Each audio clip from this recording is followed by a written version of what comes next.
गुरु प्यारी साध संगत जी, आज फिर से एक सुंदर सी साखी आप सभी को सुनाने जा रही हूँ। गुरु प्यारी साध संगत जी, भगवान के लेखे को कोई नहीं मिटा सकता। कोई कितना भी बलवान क्यों ना हो, कोई अपना आपको समझता हो कि मैं इस दुनिया का सबसे सर्वश्रेष्ठ इंसान हूँ, बहुत दौलतमंद इंसान हूँ, बहुत ताकतवर इंसान हूँ और मैं सब कुछ कर सकता हूँ, तो ये उसकी गलतफहमी है। भगवान ने जिसके नसीब में जो लिख दिया है वो ही होगा, और जो कर्म हम पिछले जन्म में करके आए हैं वो भोगने ही पड़ेंगे इस जन्म में। तो विधि का विधान कोई नहीं मिटा सकता, कोई नहीं मिटा सकता।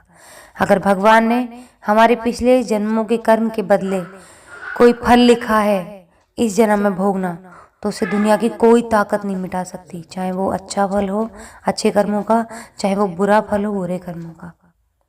तो आइए गुरु प्यारी साध संगत जी, एक ऐसी ही सुंदर सी साखी आप सभी को सुनाने जा रही हूँ, और ये खासकर उन लोगों के लिए है जो भगवान को चुनौती देते हैं, जो भगवान को ये समझते कि भगवान तो है ही नहीं और अब तो हम ही हैं इस दुनिया में।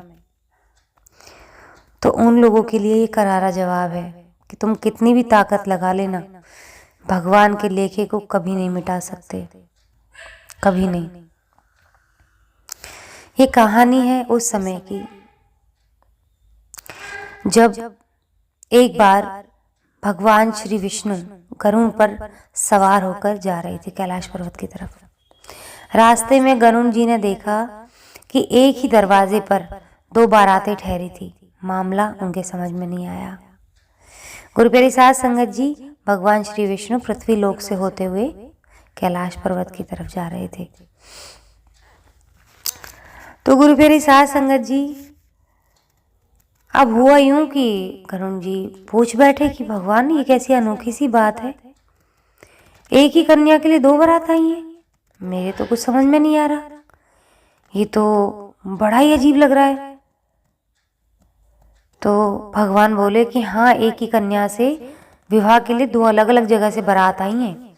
एक बारात तो पिता ने पसंद की है, और मतलब कि एक लड़के को पिता ने पसंद किया है और एक लड़के को माँ ने।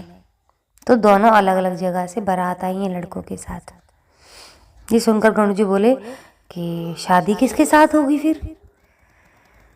भगवान बोले जिसे माँ ने पसंद किया है वही लड़का उसके योग्य भी है।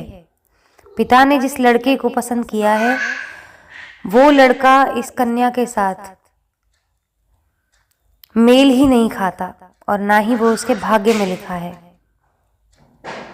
जो माँ ने पसंद किया है ये ही इस लड़की के भाग्य में, और ये ही इस लड़की को जिंदगी भर पिता की तरह, एक माँ की तरह प्यार करेगा।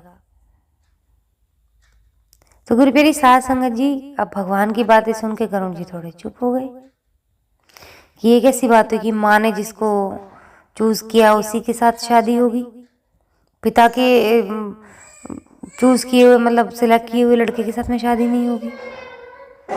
तो गरुड़ जी को बड़ी इस बात की बड़ी चिढ़ सी हुई। तो गुरु प्यारी साध संगत जी, भगवान को तो वो कैलाश पर्वत पर छोड़ आए, लेकिन वापस उसी जगह पर पहुंच गए गरुड़ जी। और गरुड़ जी के मन में विचार आया, क्यों ना मैं माता के बुलाए गए वर को यहाँ से हटा दूं, फिर देखता हूँ शादी कैसे होगी। फिर क्या था, उन्होंने भगवान के विधान को देखने के लिए, जिज्ञासा के लिए तुरंत ही उस वर को उठाया और ले जाकर समुद्र के टापू पे छोड़ दिया।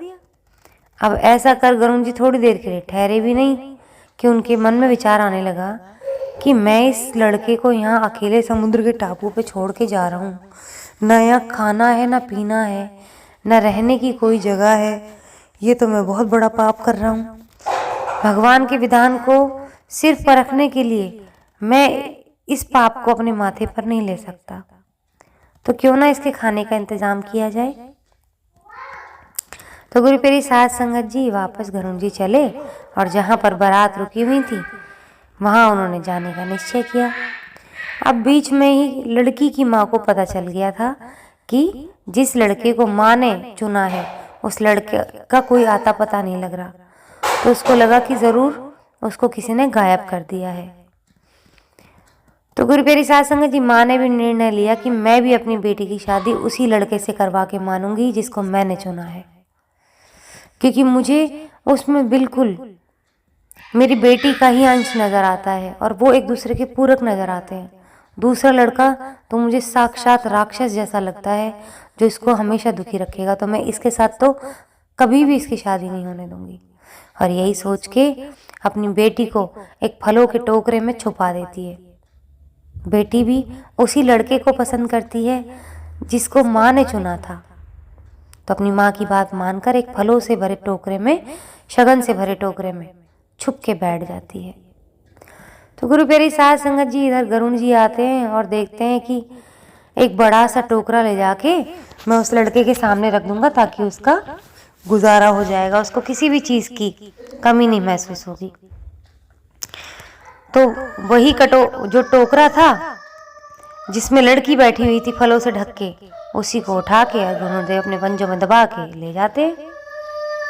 गुरु प्यारी साध संगत जी, अब इधर जाके वो जो लड़का होता है भूख से व्याकुल होता है, देर हो जाती है उसको, तो वो लड़का झपट के उस फलों के टोकरे पे पड़ता है और जैसे ही वो फल उसमें से निकालने की कोशिश करता है तो देखता है कि उसमें वही लड़की बैठी थी जिसके साथ उसकी शादी होनी थी, और वो हैरान हो जाता है। और गरुण देव भी देख के इस चीज़ को मान जाते हैं कि मैं भगवान की विधान को बिल्कुल भी मिटा नहीं पाया, और भगवान के आगे नतमस्तक होके भगवान से बोलते हैं कि अब मैं ही इनकी शादी कराऊंगा, आप मुझे आज्ञा दें। और भगवान की आज्ञा लेकर वो वहीं पर उनका विधि पूर्वक मंत्र उच्चारण के साथ वेद मंत्रों से उनका विवाह करवा देते हैं और फिर से उनके घर उनको पहुंचा दिया जाता है। तो गुरु प्यारी साध संगत जी, ऐसी होती है भगवान की लीला। और गरुण जी वापस जाके झुंझलाकर ये भी बोलते हैं कि भगवान, बड़ी अजब लीला है आपकी कि मैंने आप पे शक किया और आपने मुझी से ही वो शादी करवा दी। अजीब सी लीला है आपकी। और झुंझलाए थे प्रभु पर अधिकार समझकर। तो गुरु प्यारी साध संगत जी, भगवान के लेखे को कोई नहीं मिटा सकता, कोई भी नहीं। कोई कितना भी चाहे दुनिया के किसी भी कोने में चला जाए, उसके कर्म उसका पीछा नहीं छोड़ते। अगर उसने अच्छे कर्म किए हैं तो वो कहीं भी रहे उसे सुख ही सुख मिलेगा, और अगर उसने बुरे कर्म किए हैं तो दुनिया के किसी भी कोने में चला जाए, अपनी जिम्मेदारियों से मुक्त होकर भी सोचे ना कि मैं खुश रह लूँगा, पर खुशी सुख उसके जीवन में लिखा ही नहीं है। और जिसके जीवन में सुख ना लिखा हो वो कहीं भी भाग जाए, उसको कभी भी खुशी नहीं मिल सकती, बल्कि उस कर्म को काटना ही पड़ेगा, चाहे हंस के चाहे रो के। बिना उस कर्म को काटे उसे मुक्ति नहीं मिल सकती। तो आज इसी के साथ इस सुंदर सी साखी को यहीं समाप्त करना चाहूँगी। मिलती हूँ आपसे अपनी अगली वीडियो में नई साखी के साथ। तब तक के लिए खुश रहें, सुमिरन करते रहें, सच्ची सेवा करते रहें।